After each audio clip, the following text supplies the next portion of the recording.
नमस्कार. तर मी बापाविषयी, वडिलांविषयी थोडक्यात लिहिलं आहे.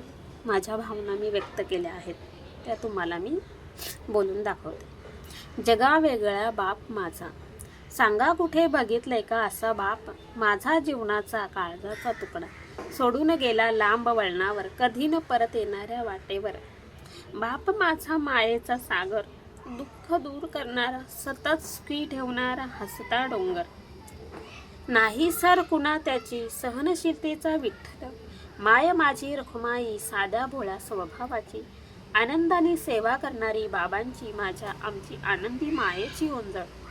बाप म्हणजे आमच्या केसांच्या वेण्या घालणारा, पायातला काटा हळुवारपणे काढणारा, फाटले कपडे आमचे आवडीने शिवणारा, हातापायांची नखे काळजीने काढणारा.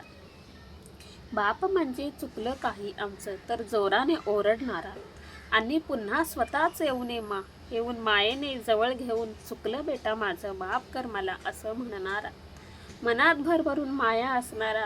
पाहिलंय का कुठे बाप?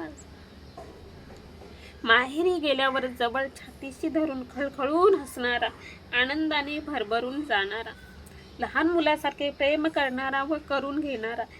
निरागस प्रेम त्याचं मिळताच बघून आम्ही आनंदाने भरभरून जायचो.